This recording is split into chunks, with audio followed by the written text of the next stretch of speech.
हूं हेमेंद्र शर्मा और एमपी तक के स्पेशल प्रोग्राम 23 के ट्रेलर में आपका स्वागत है।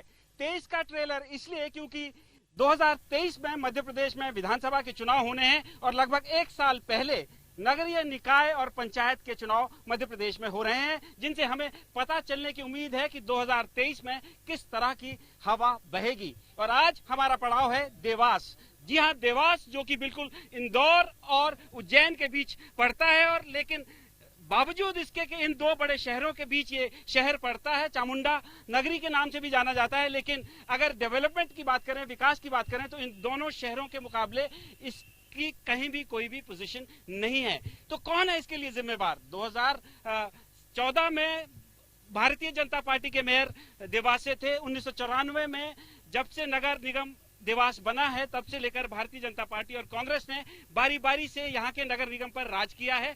तो सवाल ये है कि कौन इसके लिए जिम्मेवार है। और आज कांग्रेस पार्टी ने मेयर के लिए उतारा है विनोदिनी व्यास को और भारतीय जनता पार्टी ने उतारा है गीता अग्रवाल को। दोनों ही कैंडिडेट्स हमारे साथ मौजूद हैं। हम उनसे डिबेट करने की कोशिश करेंगे और जानने की कोशिश करेंगे कि जो देवास की ये कंडीशन है, इसके लिए कौन जिम्मेवार है और फ्यूचर क्या होगा, देवास आगे कैसे जाएगा। सबसे पहले कांग्रेस की कैंडिडेट हमारे साथ मौजूद हैं, विनोदिनी व्यास। मैम, सबसे पहले तो ये बताइए कि ये जो देवास की जो स्थिति है अभी आज की डेट में, इसके लिए कौन जिम्मेवार है और आपका क्या एजेंडा है, फ्यूचर कैसे देखती है देवास के लिए आप?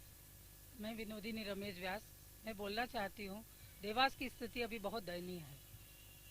मैं चाहती हूँ कि अगर मुझे जनता महापौर का जिताती है तो मैं देवास में विकास करूँगी और मैं जो भी स्थिति होगी वो सुधारूंगी।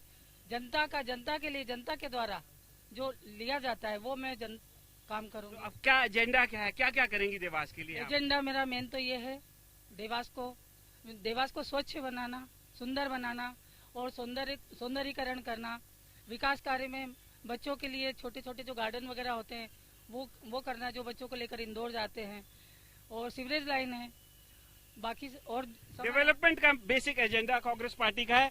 बीजेपी की तरफ से गीता अग्रवाल हमारे साथ मौजूद हैं। मैम, आपके ओपनिंग रिमार्क्स, आप बताइए कि आपका क्या एजेंडा है और ये भी जरूर बताइए कि जो देवास की आज ये प्लाइट है, जो दुर्दशा है, जो कहा जा रहा है कि सड़कों पे, मेन रोड पे तो सफाई है लेकिन अंदर सफाई नहीं है, सीवरेज के इश्यूज हैं और भी बहुत सारे इश्यूज हैं, इनको लेकर के कौन जिम्मेवार है और फाइनली आपका डेवलपमेंट का क्या एजेंडा है देवास के लिए? ये है कि राजमाता जी के नेतृत्व में जो भी विकास कार्य हो रहा है उनको और ज्यादा आगे बढ़ाएंगे और देवास को स्वच्छता में नंबर 1 लाएंगे। हमारे माता टेकरी पे जो भी कार्य हो रहा है उसको और सुंदरता में लाएंगे। तो ये और औद्योगिक क्षेत्र को हम ज्यादा विकसित करेंगे। तो औद्योगिक क्षेत्र का विकास होगा, सफाई होगी, लेकिन एक क्वेश्चन जो उठाया जा रहा है देवास के अंदर वो ये है कि ये जो सीट है ये जनरल कैटेगरी महिलाओं के लिए रिजर्व सीट है, लेकिन दोनों ही दलों ने, भारतीय जनता पार्टी ने भी और कांग्रेस ने भी, जो अपने उम्मीदवार उतारे हैं मैदान में, उनकी क्वालिफिकेशन ये है कि उनके फैमिलीज में, उनके हस्बैंड पॉलिटिक्स में ज्यादा एक्टिव में बनिस्बत उनके। तो सवाल ये मैं दोनों भारतीय जनता पार्टी से पहले करूंगा, उसके बाद कांग्रेस पे जाऊंगा कि सर जो उम्मीदवार सिलेक्शन है, कहीं जो आपके जो कैंडिडेट्स हैं जो लगातार काम कर रहे हैं पिछले कई सालों से, उनके ऊपर इम्पैक्ट करता है? निश्चित रूप से हम जब भी विचार करते हैं उम्मीदवार चयन का, तो उसमें बहुत सारे मापदंड होते हैं और उन सब मापदंडों के आधार पर हमारे कार्यकर्ताओं के परिश्रम के आधार पर जो सामूहिक निर्णय प्रदेश संगठन लेता है वो हमारा कमल के फूल के साथ हमारे उम्मीदवार को विजयी बनाने के अभियान में हम लग जाते हैं। निश्चित रूप से हमारी गीता दुर्गेश अग्रवाल को भारतीय जनता पार्टी ने अपना उम्मीदवार बनाया है और वो प्रचंड बहुमत से जीतकर देवास के विकास में नए आयाम स्थापित करेंगी, ये मुझे पूर्ण विश्वास है। क्योंकि हमारी क्षेत्रीय विधायिका राजमाता जी, हमारे क्षेत्रीय सांसद महेंद्र सोलंकी जी और हमारे मुख्यमंत्री माननीय शिवराज सिंह जी। कोई नया यंग टैलेंट या कोई नया उम्मीदवार इस तरह का कोई आपके पास नहीं? निश्चित रूप से सब प्रकार की व्यवस्था रहती है, पर चुनाव में बहुत सारे मापदंडों को देखकर अभियान लगाकर उम्मीदवार बनाया जाता है और जब सामूहिक निर्णय में जो भी उम्मीदवार तय होता है वही भारतीय जनता पार्टी का योग्य और सुशिक्षित उम्मीदवार हो सकता है। तो ये भारतीय जनता पार्टी की तरफ से इस तरह से कैंडिडेट दिया गया क्योंकि उनका अपना ये सोचना है कि संगठन इस तरह से काम करता है। तो कांग्रेस में क्या स्थिति है? देखिए, रमेश व्यास मेरे बहुत पुराने साथी हैं। मैं कॉलेज की बात नहीं करता, स्कूल जमाने की बात करता हूँ। 9th क्लास से हमारे साथ NSU से काम करता आ रहा है। ऐसा संघर्षशील साथी जिसने लगातार पार्टी का, यहाँ तक कहूँ कि दरी बिछाने का भी काम किया, वैसे साथी ने आज यहाँ तक पहुंचा और उसको पार्टी ने इस योग्य समझा है। तो सर उन्होंने किया है ना, मैडम को टिकट दिया गया। मेरा ये मानना रहता है कि पति पत्नी में बहुत ज्यादा अंतर नहीं माना जाता। अगर इस योग्य था रमेश व्यास तो उसकी अर्धांगिनी को वो टिकट दिया गया है। हम मानते हैं इस बात को कि इनकी अर्धांगिनी जो हमारी भाभी है विनोदनी व्यास जी हजारों हजार मत से जीतेगी, क्योंकि उनका व्यवहार जो है व्यवहार कुशल व्यक्तित्व है और पार्टी ने बहुत सोच समझ के टिकट दिया है। हमारे साथ कांग्रेस पार्टी के सीनियर लीडर भी उपस्थित हैं।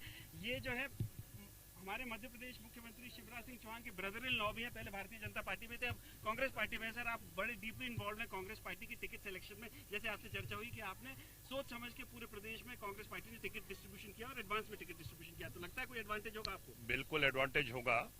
और ये अभी जिला पंचायत और जनपद और पंचायत के चुनाव में इसका आगाज हो चुका है। पूरे प्रदेश से जो रिजल्ट आ रहे हैं वो भाजपा के विरोध में आ रहे हैं। जनता जागरूक हो चुकी है और कांग्रेस के पक्ष में भारी मतदान हो रहा है। सीहोर जिले में ही अभी 5 जिला पंचायत कांग्रेस की जीती है। आप आगाज कर लीजिए, वो मुख्यमंत्री जी का क्षेत्र है, वहां से ही कांग्रेस ने बढ़त ली है। ऐसे पूरे प्रदेश भर से आगाज हो चुका है और जनता जागरूकता के साथ साथ अब नए लक्ष्य की ओर देख रही है, नए उद्देश्य की ओर देख रही है। अभी जो आप विक्ट्री क्लेम देख रही है, एक विजन की तरफ देख रही है। अभी जो आप विक्ट्री क्लेम कर रहे हो वो तो पार्टी सिंबल पे इलेक्शन नहीं हुआ है, असली इलेक्शन तो अब होना है। नहीं, मैं बताता हूँ, उन्होंने भी पार्टी कैंडिडेट डिक्लेयर किए थे, हमने भी किए हैं। ये कहने को होता है नाम, जिला पंचायत के समर्थक उनके मेरे पास लिस्ट है, मैं अभी मोबाइल दिखा सकता हूँ, जो उन्होंने डिक्लेयर किए कि वार्ड क्रमांक 1 से हमारा ये समर्थित रहेगा, वार्ड क्रमांक 2 से रहेगा। 10 में से 9 कांग्रेस जीती है। इनके जो विधायक थे उनके पार्टी के लोग हारे हैं, इनके परिवार के लोग हारे हैं, इनके समर्थक लोग हारे हैं। जो बड़ी बड़ी बात किया करते थे जिला पंचायत में, सब जमीन पे आ गए। हम आज दावा करते हैं 18 में से 16 सीट जीतेंगे और डंके की चोट जिला पंचायत बनाएंगे। अच्छा सर, ये 2023 का विंड्स ऑफ चेंज इसको कह सकते हैं कि मध्य प्रदेश में बदलाव? बिल्कुल बदलाव की मुहिम चालू हो गई है। सेमीफाइनल और सेमीफाइनल के रिजल्ट आपको 17 और 18 तारीख को दिख जाएंगे। हमें तो दिखना चालू हो गया है। जन आंदोलन आक्रोश पे आके खड़ा हो गया है और भाजपा के विरुद्ध वोट कर रहा है। हम जनता से भी बात करेंगे, जनता का भी व्यू पॉइंट ऑफ लेंगे। हमारे पास जर्नलिस्ट भी यहाँ पर काफी मात्रा में मौजूद हैं, उनसे भी हम बात करेंगे। लेकिन मैं एक बार फिर भारतीय जनता पार्टी की तरफ जाना चाहता हूँ और ये आपसे पूछना चाहता हूँ सर कि जो कांग्रेस पार्टी क्लेम कर रही है कि 75% पंचायत इलेक्शन के जो अभी चुनाव हुआ है वो जीत चुकी है, एक चेंज, विंड्स ऑफ चेंज यहाँ पे चल रहा है। निश्चित रूप से कांग्रेस मनगढ़ंत अपनी बातों को करने के लिए माहिर है। और जब पंचायत चुनाव की बात कर रहे थे, कोई सिंबल पे चुनाव नहीं होते, लेकिन फिर भी अभी परिणाम 14 तारीख को डिक्लेयर होने वाले हैं। इसलिए अभी जरा रहे, इनके जो आंकड़े आए ये इनके मनगढ़ंत, इनके द्वारा जोड़े गए आंकड़े, टेबुलेशन इनके द्वारा किया गया है। और हम ये कह रहे हैं कि जनपद भी भारतीय जनता पार्टी की बनेगी और जिला पंचायत भी भारतीय जनता पार्टी की बनेगी। अभी परिणाम नहीं आए, अभी ये मनगढ़ंत जोड़ के अगर कैलकुलेशन कर रहे हैं तो इनसे कोई फायदा नहीं होने वाला है। दूसरी बात, किसी अधिकारी की औकात नहीं है कि देवास रिजल्ट बदल के दिखा दे।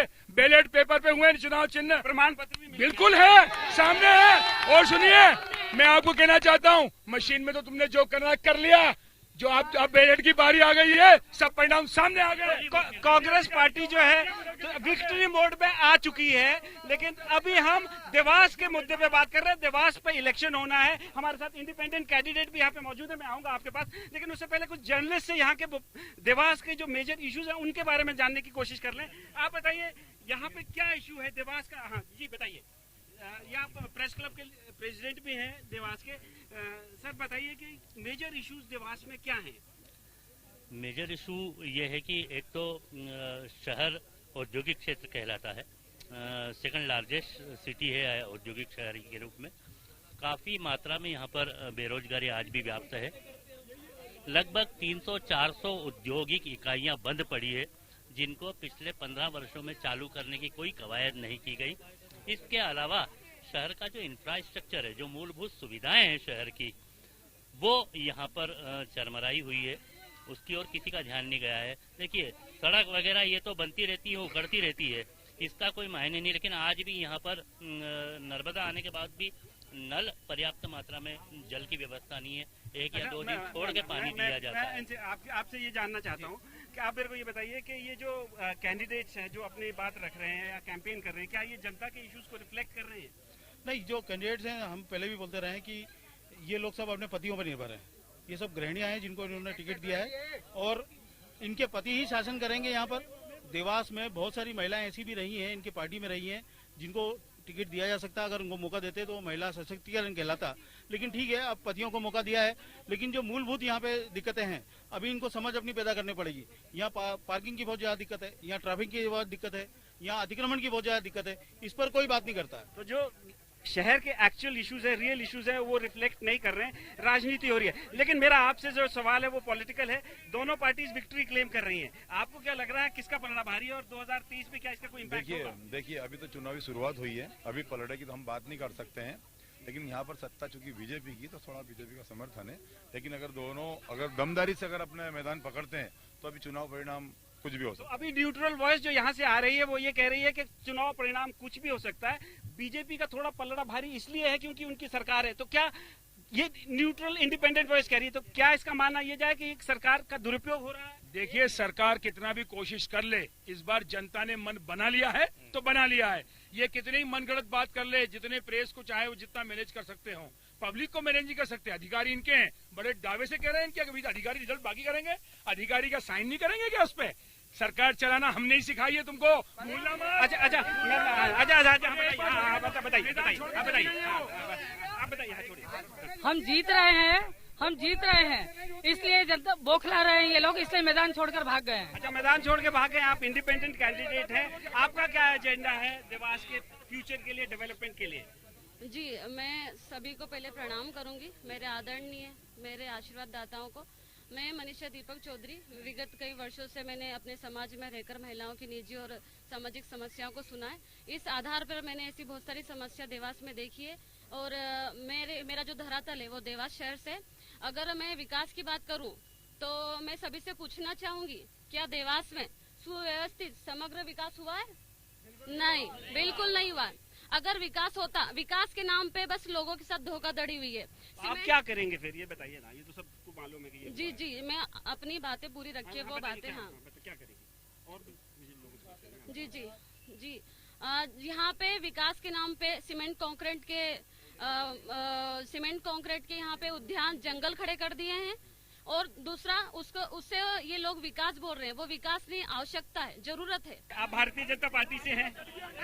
एक मिनट, बिल्कुल मैं भारतीय जनता पार्टी महिला मोर्चा की जिला उपाध्यक्ष के पद पे कार्य कर रही हूँ। स्वयं इंजीनियर हूँ, एमटेक हूँ और मैंने आवेदन दिया था पार्टी में महापौर पद के लिए। मैं आपके समक्ष देश के सबसे बड़े मंच से अपनी बात रखना चाह रही हूँ कि हमारे यहाँ कभी भी व्यक्ति विशेष। अगर आपको टिकट, पढ़े लिखे लोगों को टिकट मिलता तो इसमें जिनके पति उस पे हैं पॉलिटिक्स में, उन्हीं के पे दिया जा रहे हैं। देखिए, देवास सिर्फ एक शहर ही नहीं, ये हमारे महाराज तुकोजीराव पवार साहब की कर्म भूमि है और इस कर्म भूमि पे सबसे बड़ी पारिवारिक पृष्ठभूमि।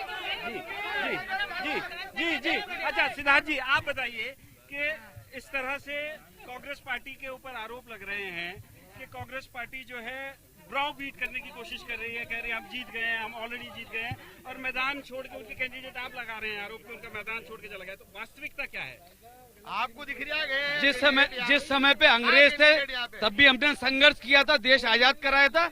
आज भी हम लोग संघर्ष करते हैं। हम लोग कभी भी कोई बहुमत गलत नहीं लगाते, किसी पे हस्तक्षेप गलत नहीं लगाते। भारतीय जनता पार्टी का एक ही काम है, डिवाइड एंड रूल। पहले ये अंग्रेजों के साथ मिलकर करते थे, अब आप देख रहे हैं किस प्रकार से अभी भी महाराज चिल्ला रहे हैं। अरे अब है ना, सामंतवाद खत्म हो चुका है। आप जनता की आवाज सुनिए, जनता के साथ चलिए। कब तक आप लोग महाराज के तलबे चाटते रहेंगे, महाराज की गुलामी करते रहेंगे?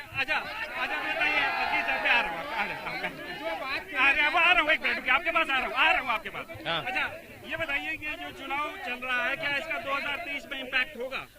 भाई साहब, ये जो परिणाम है 2023 का आगाज हो चुका है। जिला पंचायत के चुनाव ने इस बात को बता दिया है और नगरीय निकाय चुनाव में भी कांग्रेस पूर्ण बहुमत के साथ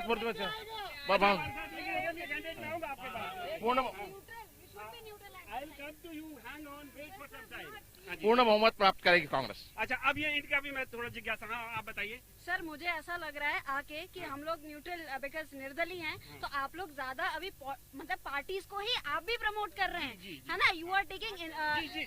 मुझे अपना काम कर लेने दीजिए, आप अपना काम कर लीजिए।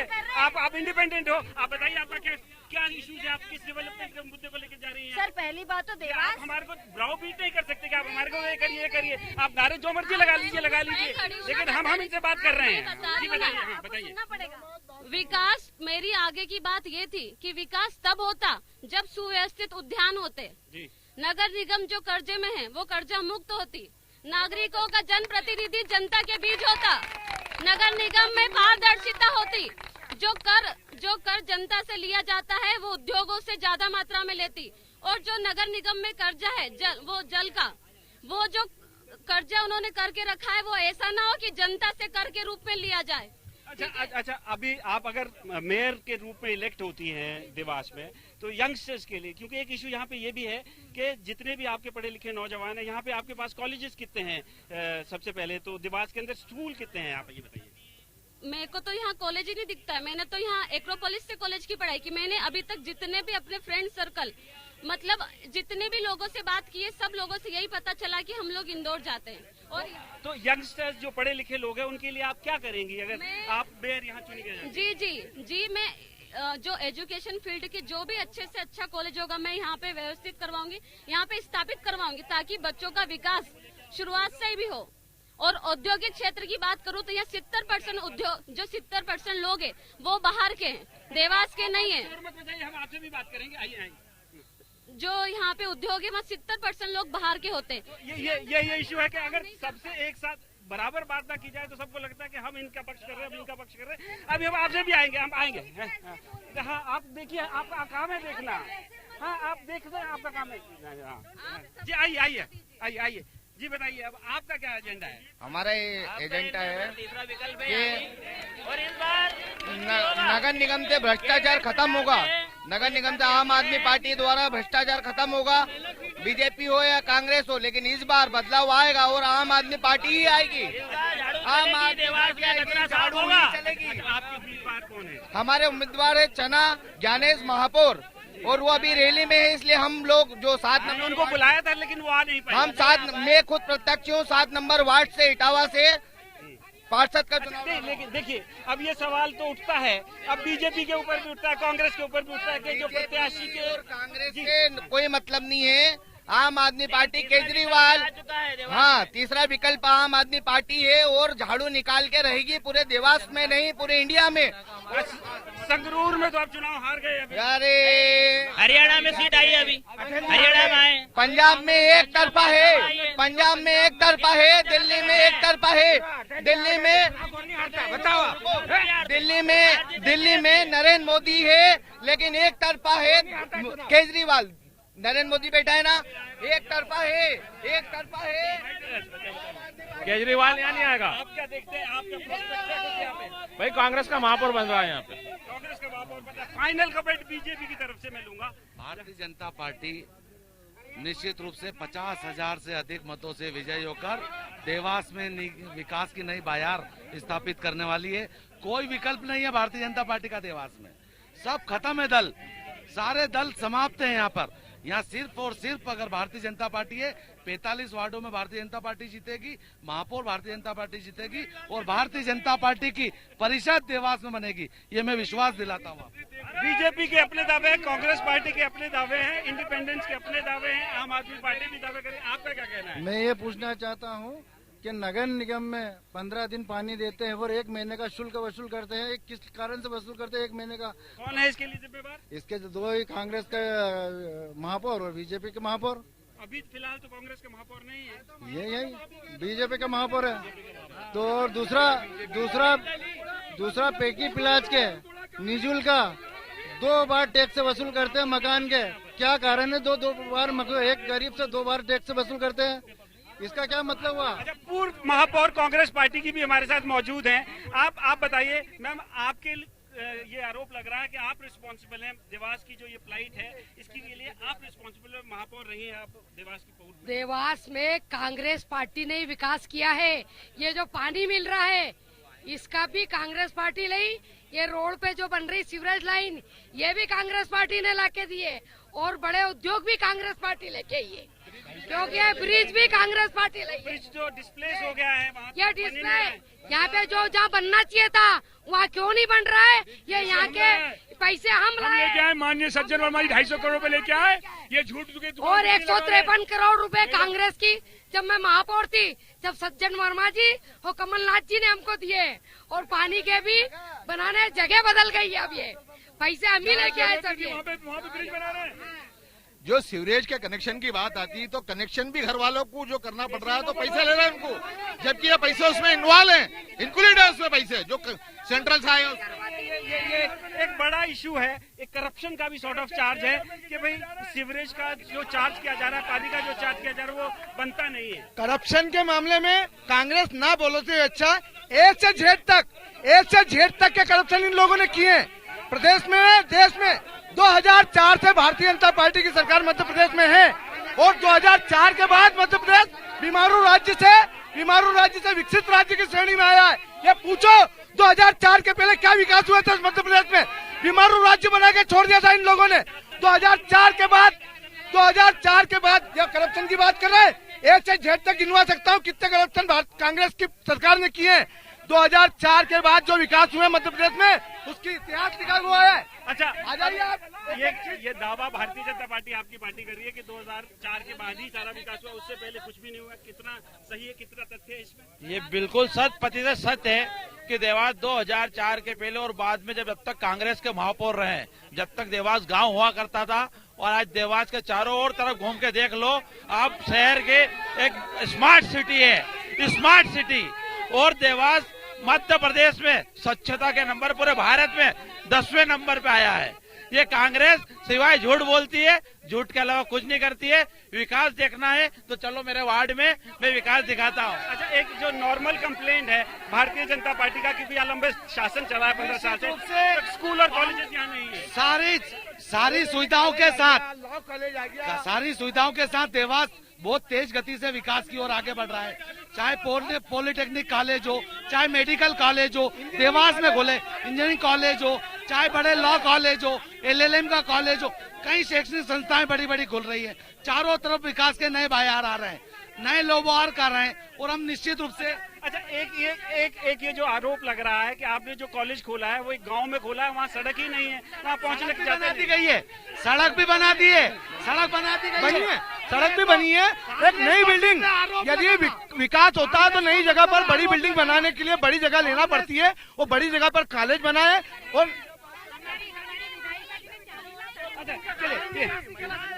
जो रूटीन का कार्य हो रहा है वो विकास नहीं कहलाएगा। नई क्यों योजना लाए, ये पूछे इनसे कि कोई नई देखो थोड़ी देर इतनी चिल्ला चोट हो रही, कांग्रेस हो रही, बीजेपी हो रही, सब हो रहा है। बाकी किसी ने ये बोला कि बच्चों का भविष्य क्या है, कोई स्कूल ढंग का है?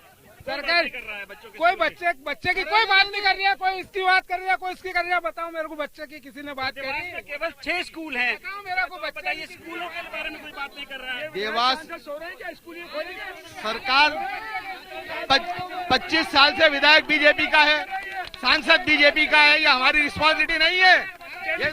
सारे सब बातें कर रहे हैं, बाकी बच्चे की कोई बात नहीं कर रही है। बच्चे की बात हम करेंगे आने वाले। हमारे साथ युवाओं की भी वॉइस है, बच्चों की युवाओं की भी वॉइस है, युवाओं की भी हम सुन। बीजेपी जो ये ढकोसला कर रही है, तो ये बताए कि सब कुछ इनकी शासन में प्रशासन है, तो एमजी हॉस्पिटल से बच्ची चोरी क्यों हुई? इनके अधिकारी क्या कर रहे थे, आप बताओ। सवाल है आरोप प्रत्यारोप से नहीं होता। और नगर निगम का चुनाव है, ये डेवलपमेंट का चुनाव है, ये प्लानिंग ऑफ वर्क का चुनाव है, ये जनता को मूलभूत सुविधा देने का चुनाव है, ये चुनाव आम जनता को आत्मनिर्भर बनाने का चुनाव है, ये चुनाव देवास शहर के विकास का चुनाव है। ये निश्चित रूप से भारतीय जनता पार्टी की सरकार कर रही है, व्यक्ति को आत्मनिर्भर बनाने का काम कर रही है, व्यक्ति को सारी सुविधाएं दिलाने का काम कर रही है, चाहे चिकित्सा की सुविधा हो। आयुष्मान भारत के माध्यम से हमने स्वास्थ्य सुविधाएं देने का काम किया। हाँ, एक बताइए, क्या आपको क्या लगता है कि दोनों पार्टीज ने जिस तरह से टिकट डिस्ट्रीब्यूट किया है वो ऑप्टिमम डिस्ट्रीब्यूशन हुआ है? मैं तो आप दोनों पार्टियों को एक बात बताना चाहता हूँ। कौन सी पार्टी ने सामान्य वर्ग में, खासकर राजपूत समाज के साथ में किसने न्याय करा? दोनों पार्टियों में से एक भी व्यक्ति को कांग्रेस हो या बीजेपी हो, दोनों ने पूरे मध्य प्रदेश में एक भी राजपूत व्यक्ति को महापौर का टिकट नहीं दिया है। तो ये चुनाव है, कैंडिडेट्स के अपने अपने दावे हैं, दोनों ही पॉलिटिकल पार्टीज और इंडिपेंडेंस और आम आदमी पार्टी, इन सब का अपना अपना एजेंडा है, लेकिन वोट जनता को देना है और उस वोट से तय होगा कि अगला देवास का मेयर कौन होगा और शायद उसे ये भी पता चलेगा कि 2023 में होने वाले चुनाव में किस तरह की हवा बहेगी। एमपी तक के स्पेशल प्रोग्राम में आज इतना ही। आप देखते रहिए एमपी तक और डाउनलोड कीजिए तक।